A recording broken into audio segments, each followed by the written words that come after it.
So I would like to welcome our first speaker, André Martins, who is from the Instituto Superior Técnico in Portugal, who will talk about explainable and uncertainty-aware NLP.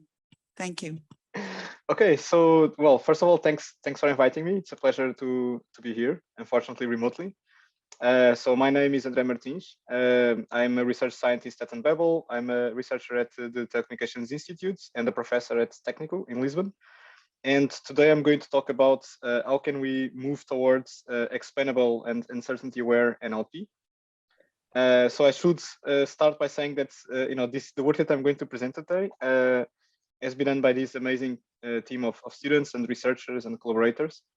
Together we formed the SARDIN group. It stands for Structure Aware Modeling for Natural Language. And I'm going to revisit these pictures later on as I present several pieces of work. But so the main message for today's talk is, for those of you who I guess are the majority of the audience that are familiar with large language models in NLP and the latest trends in NLP. These days, large models with lots of parameters, they are becoming increasingly powerful. They can, do very well in all benchmarks that are available. They can be adaptable to perform multiple tasks, but I don't think we are done yet. Okay, so there's still, a few things that these models cannot do that are quite important for a practical use of AI.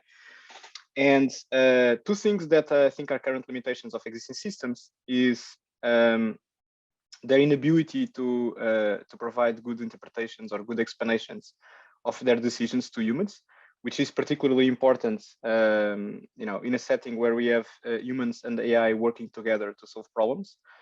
And it's also useful, for example, if you want to understand the failure modes of current systems and debug them. Okay, so these capabilities are very important in order to do that. And those things are very hard to do with the current models that we have available. So this is one current limitation. A second one is the lack of confidence measures. So it's very hard to design models that know when they don't know. And this is important because if, again, we have humans working together with these systems, humans should know when they should rely the system or where they, there's not available information enough such that the output of a system is reliable. And again, this is something that with the current technology, the current training and encoding objectives, we can do this trivially. And today I'm going to talk about one particular task, empty evaluation, that is particularly nuanced in the sense that it has many different sources of uncertainty. And I'm going to talk a little bit about some experiments that we did in this direction. So basically, this talk is going to be divided into two parts. The first part, which is going to be a little bit longer, I'm going to talk a bit about our work on sparsity and structure for explainability. In the second part, I'm going to talk about uncertainty-aware empty evaluation. All right, so let's get started. Let's start with sparse transformations. So the building block for this part are transformations from the Euclidean space to the probability simplex. I don't know if you can see my mouse. Can you see my mouse? No? Yeah. Okay, perfect. Yeah. Okay, so we assume that we have some vector in the Euclidean space. I'm going to call this vector Z. We can think of this, for example, as a vector of scores for words or word logits, if you want. And you want to define a mapping from this vector to a vector of probabilities. Okay, so a vector that lives in the probability simplex, which I'm going to call P. Okay, so we can interpret in this example that these are word probabilities. And I'm going to talk about several possible choices that you can do to define these kind of transformations. But one thing that I'm, when I highlight that I'm going to give is that we can actually define transformations that are able to capture sparsity and structure.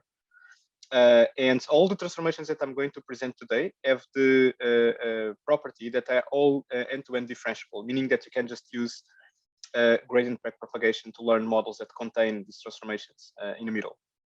They can be used either as hidden layers, for example, as attention mechanisms, or as output layers. We can define a loss function for them. And I'm going to argue that we can use this kind of sparse transformations to make a bridge between the continuous and discrete worlds. This will be a little bit more clear in the sequel. And I'm going to talk about some applications in NLP where this has been successful.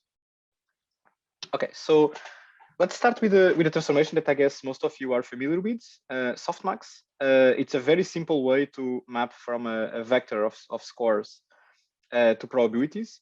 It's very simple. We just take our vector z, we exponentiate each component of z, and by exponentiating, we guarantee that it's going to be positive, and then we normalize. Okay. And by construction, because we are ensuring that because the exponential function is strictly positive, and because we are normalizing, by construction, we're going to end up with a probability vector. Okay. And in fact, it's a probability vector that is going to be what we call fully dense, okay, strictly positive, because the exponential function will never return a zero. It can return probability values that are arbitrarily small if the magnitude of z is very large, negative large or positive large, but it's never going to be exactly zero. And softmax, is used all over the place. We can use it both as a loss function, for example, when you use the cross entropy loss, and it can also be used as a hidden layer inside a network when you use, for example, an attention mechanism. The second transformation that is widely used is argmax. So this is even simpler than softmax. So here we take our vector z, and we just return a one hot vector that points to the largest entry of z. Okay, so one fancy way of writing this transformation is by writing it as an optimization problem where we have a linear objective where we assign a weight of z to every dimension, and we want to optimize this z transpose p, constraining p to be in the simplex. And if we do that, then the optimal solution is going to put all the probability mass in the largest component of z. So the solution is going to be a one hot vector. Okay, so it's a particular case of a point in the simplex, which is going to be a vertex index in that simplex. Another way to look at argmax is as the limit case of softmax. So if we define a temperature parameter tau, and we make this temperature parameter very small, and we divide our vector z by tau, then the magnitude of z is going to be very large, and as a result, the softmax transformation is going to result in a very peaked probability vector, and in the limit, it's going to be a one-hot vector. Okay, I'm going to call this a temperature trick, and it's something that is widely used also in many different applications. Okay, so we have these two transformations, softmax and argmax. Just to illustrate how they look like, is a simple example. Here z is a vector with 5 components. And the softmax transformation will lead to something like this, where the sum of all these blue bars is going to be 1, and the entry with the largest probability is going to be the first one because that's the one that has the largest z. And the argmax transformation will return something like in the right, where it's just a one-hot vector with where all the probability mass goes to the largest entry of z, and all the other components are going to have a probability of 0. Okay, so argmax is an extreme case of sparsity because it's returning a one-hot vector. So we get, in this example, 4 different words that get a probability of 0, but it is discontinuous. And by discontinuous, I mean that if we do like a slight perturbation on our vector z, if we change this some of these entries only very slightly, then the argmax of z is not going to move. So this bar is not going to move. Okay, we are going to be exactly in the same place. If you make a perturbation that is,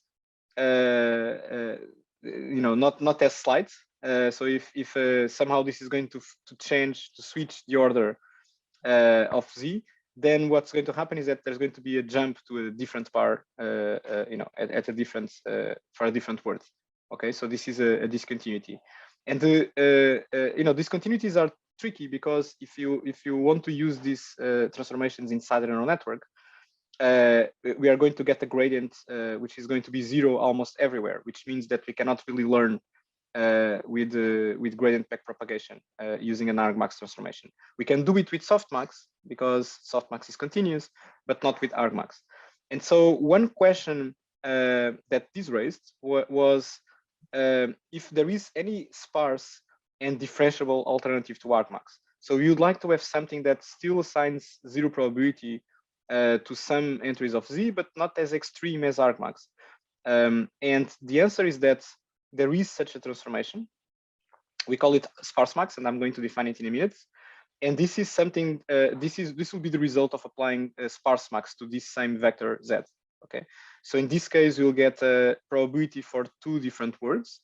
The other 3 words still get a probability of 0. And this is now a continuous transformation. So if we slightly perturb Z, these bars will move a little bit, but in a continuous way. So we can still compute derivatives, and we can do gradient backpropagation with this Z. Okay.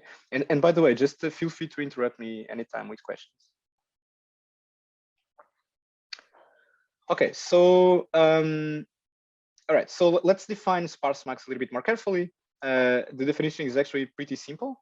We just define, given Z, we define the sparse max of Z as the Euclidean projection of Z onto the probability simplex, which means picking the vector P in the simplex that is the closest to Z in terms of Euclidean distance. So we are minimizing the distance between P and Z, which can be expressed as a norm, as the Euclidean norm, as the L2 norm. If we expand the square, another way of writing the same objective, removing some constants, is maximizing a linear objective minus L2 regularizer. So if you just look at this part in black, if we ignore the regularizer, you might notice that this is exactly the same thing that we had here for argmax. This is the reason why I wrote argmax in this form. So we can regard this as some kind of regularized version of argmax, where we add this L2 norm here. Okay. So one nice property of these Euclidean projections into the simplex is that they are likely to hit the boundary of the simplex. So if you want to get some intuition for that, suppose that, I don't know if you are seeing my video there, but suppose that I'm holding a simplex here, okay? And there is a point Z, which is moving farther and farther away from the simplex. As it gets farther and farther away, the Euclidean projection of that point onto the simplex is going to become more likely to hit a corner of the simplex, or if not a corner, a edge, or a boundary point. And the points in the boundary of the simplex are the ones that where some components have probabilities of 0. And this is why sparse max of Z is going to be sparse. So despite these facts, this transformation is end-to-end differentiable. I'm not going to show that here, but we have all the proofs in the original paper. This was a paper at ICML 2016, and it's sufficient to do the forward pass. I'm again not going to get into details, and it's even cheaper to do the backward pass. All right, so. Okay, so but we still kept asking the question about okay, now we have 3 things. We have softmax, we have argmax, we have sparse max. Maybe there is something that connects all these 3 things, and the answer again is yes. So there is something called alpha entmax, which we came up with later in a paper at ACL, which is exactly a family of transformations that contains as particular cases softmax. If we set alpha is a scalar parameter. If you set alpha to 1, we just recover softmax. If we set alpha to 2, we recover sparse max. If we let alpha go to infinity, we get argmax in the limits. And if we set alpha to a different value, for example 1.5, and 1.5 is a particularly interesting one. It has some nice properties. I don't have time to describe them here. We get yet another transformation. Okay, and you can see that this transformation is still sparse. Actually, for any value of alpha that is strictly greater than 1, these transformations have a propensity to be sparse. Okay, so everything which is just a little bit above softmax has some propensity for sparsity, and it's also very easy to play with these things. So we can just do pip install entmax. We have some code in PyTorch that implements this, And you can use, everywhere you are using softmax, we can use entmax as well as a drop-in replacement for that. So if you are working on a problem for which getting a sparse transformation is something desirable, then this could be something interesting to try out. Okay, so why did I spend 10 minutes talking about this, or 15 minutes? We use this in several places. We use it to develop sparse attention mechanisms for machine translation, and also for morphological inflection and other problems in NLP. We also adapted these things for taking constraints, which are useful to model fertility, which is also an important concept in MT. We also developed ways to obtain adaptive sparsity, in which we can learn alpha as a parameter. And you can plug that in transformers so that we can learn a different alpha for every attention head. This is the topic of this paper, adaptively sparse transformers. And we can also use it in loss functions. Okay, there is a family of losses called Fenchelian losses, for which we can use these sparse transformations there. And I'm not getting into details because there is no time. But we found out that for many problems, including sequence-to-sequence models, this tends to lead to better calibration properties, and it kind of alleviates a problem with beam search that tends to favor short strings. We don't get such a problem at the same scale if we replace softmax by entmax. Okay, so but let me get into the main topic of this talk. One question is if we can use this kind of sparse transformations to improve interpretability of models in NLP. And this work was a first attempt to do that. So this was work done with my student Marcos Treviso that we presented in the Black Box NLP workshop in 2020. And it's kind of an attempt to formalize a little bit how we can define and assess explainability, which is a very hard thing to define. So we assume here that there is some underlying classifier, and this classifier is going to make a prediction. Let's call it y hat. And we have a component called an explainer, and this explainer can be either something internal to the model. It can be some component inside the classifier, or it can be something external. We are flexible about that. And the goal of this explainer is to explain to another model or to a person. We just call it a layperson. We try both doing this with humans and with a small machine learning model.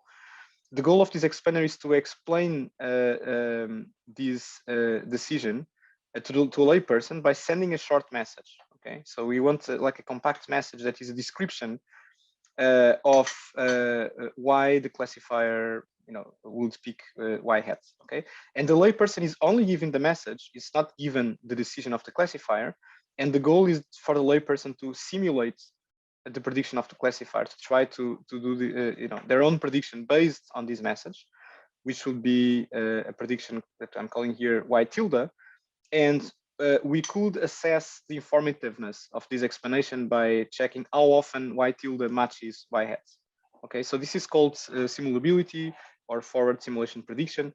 It's something that is something suggested in some of the earliest papers in explainability, and it's one criteria among many others to assess how useful explanations are. Okay, so we the fraction of the time where y tilde matches y hat, I'm going to call it a communication success rate, and this will be like a metric for assessing explainability. So in this same paper, we also draw the connection between classic methods for feature selection. I'm calling that model interpretability. So in those models, usually you want to select features to get into the model. This used to be a very popular research direction before neural networks when you use linear models. There's a feature engineering step where people define a lot of features. Many of these features are going to be relevant. And then you want a process that selects the features that are relevant. So this is kind of a static way of doing feature selection. And this, corresponds to this column on the left. And on the right, we have something that I would call prediction explainability. So this is basically trying to select features on the fly. When you are given some input, depending on that input, we want to trigger what are the features that really trigger the decision of the model. Okay, and I don't have time to get into details, but there's tons of work on feature selection and model interpretability, and one way to summarize that work is dividing it into methods that are called wrappers, filters, or embedded methods. And we are arguing in this paper that we can have a very similar counterpart for each of these classes of methods for prediction explainability.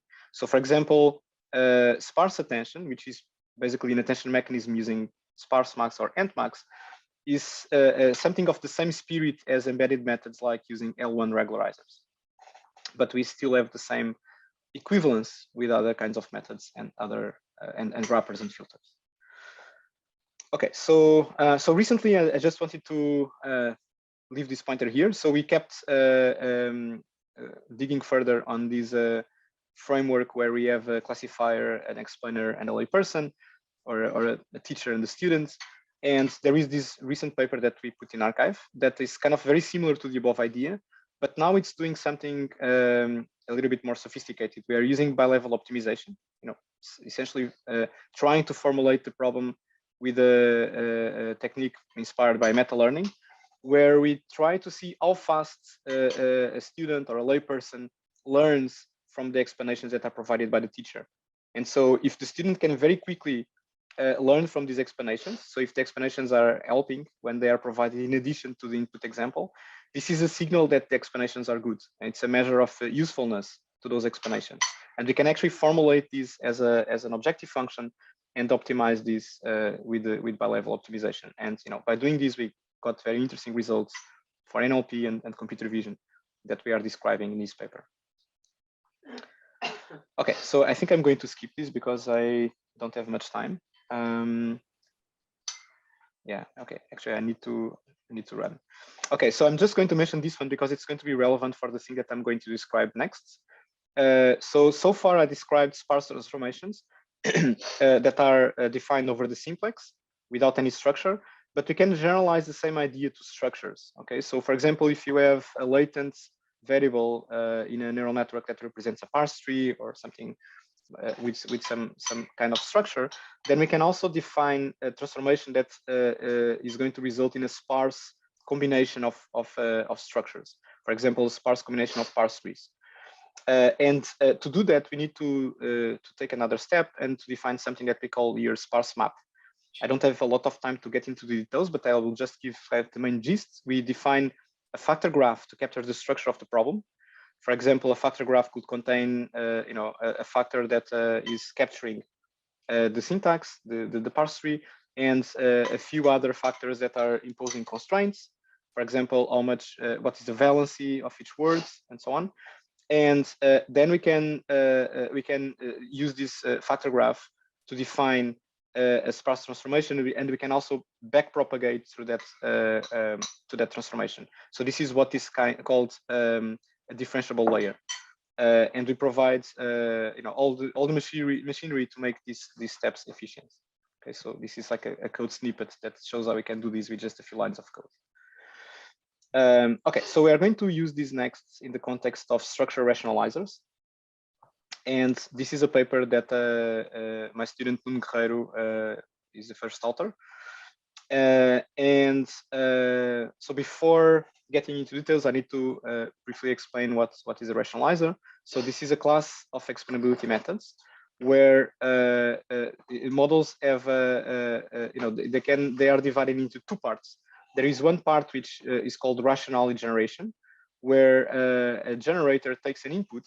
So X here denotes the input. You can think of X, for example, as a review, and we want to compute the sentiment of that review, positive or negative. So there is a generator which is going to take X, and it's going to generate a vector Z, which is going to be a mask. Okay, it's going to indicate what are the words that are really relevant to perform the decision. So it's going to be a vector of zeros and ones. And then as we have Z, we are going to compute it. We are going to use Z to mask the X. Okay, so we are going to just select the things that are deemed relevant to perform the decision. And this can be represented as a element-wise product between X and Z. And then after masking those words that are considered irrelevant, the predictor only sees the others, and taken that input, it's going to make a prediction y hat. Okay, so this is the second component of the model, which is called the predictor. And of course, there are several criteria to generate Z. Most of the work that has been done so far uses some kind of stochastic approach for that. For example, by defining scores for every word, and then using those scores to define Bernoulli distributions, a probability for each entry of Z being 0 or 1, and then sampling Z from this Bernoulli distribution, okay, with some additions, for example, penalizing the length of the rationale, and so on. And if you want to do sampling in the middle of neural network, this might be challenging. We might need to use techniques like reinforce.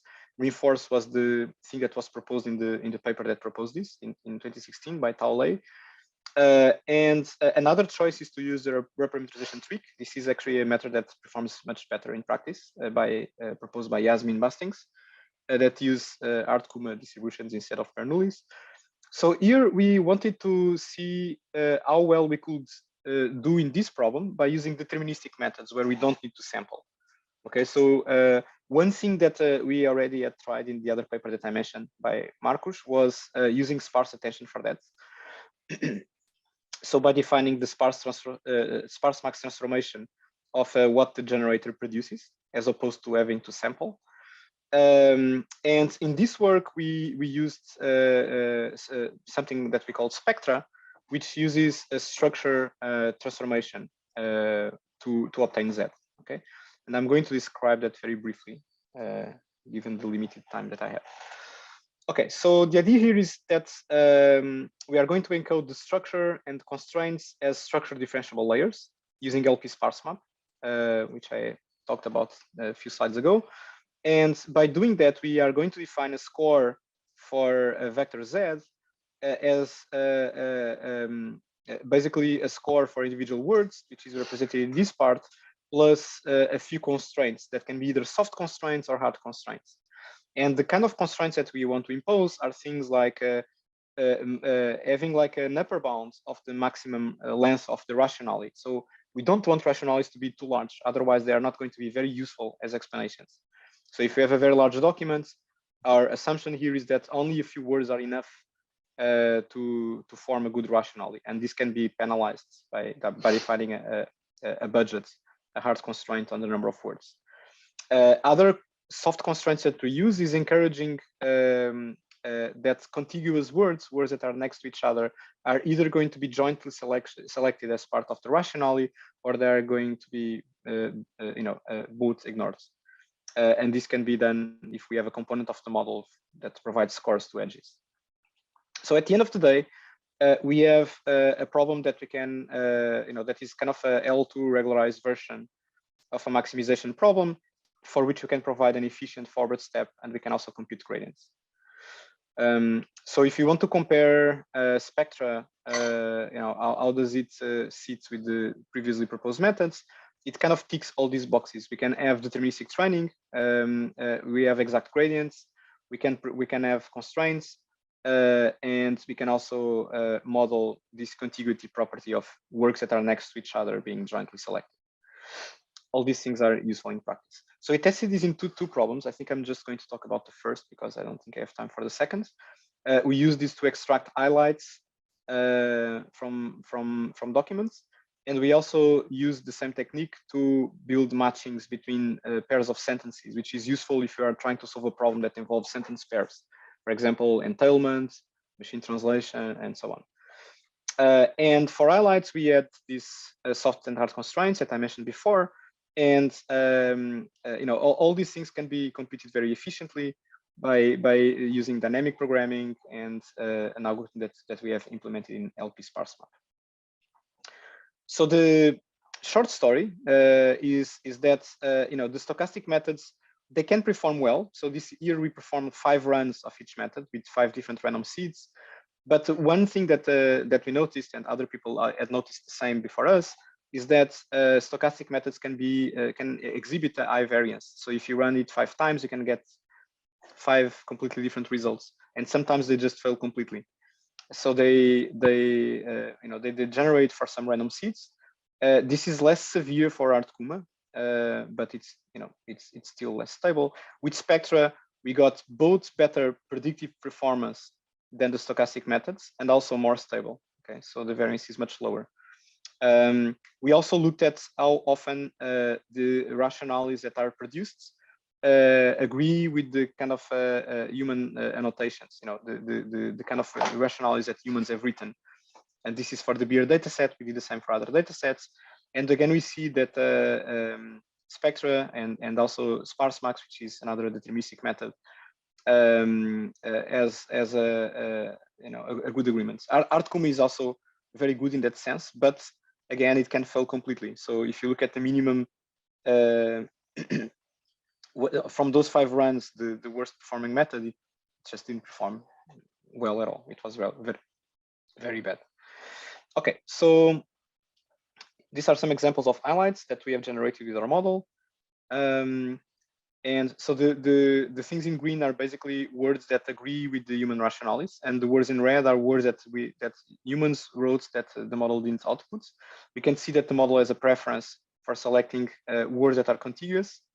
And yeah, so okay, I think I need to skip this. And how much time do I have? Is it do I have 5 minutes until the end? I think that's what my clock is saying. Can you confirm? 4 minutes, maybe. 4 minutes. Okay. All right. So I'm going to skip this part. We also use this for SNLI. If you want to play these things, there is code available. It's very easy to use. And I'm just going to give the main flavor of the uncertainty because I don't think I have a lot of time to get into this. So this is another paper also published at NLP by my student Taya, my postdoc Chryssa, and my collaborator Ricardo. And the idea here is to model uncertainty in the problem of MT evaluation. So MT evaluation, you have a source sentence in one language. We have the output of an MT system in a target language. You might have some reference translations, one or more. And the goal is to assess how good is T, is a translation as a translation of the source. And, of course, this can be done manually, but it's expensive to do that, requesting human annotations. This is done with direct assessments, MQM, and so on. There's also traditional metrics for these that surely you've heard of, like BLA, Meteor, and so on. These metrics exhibit low correlations with human judgments. And so in the last years, there's been lots of progress with the learnable metrics like COMET, which has been devised at Unbabel, BLERT, BERT score, and so on. However, all these metrics have the same limitation. They always give you just a single point estimate. So they don't provide any confidence about that score. And in this work, this is what we try to mitigate.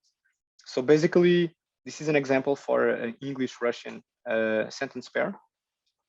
Here, I don't know Russian, but the student that was the first author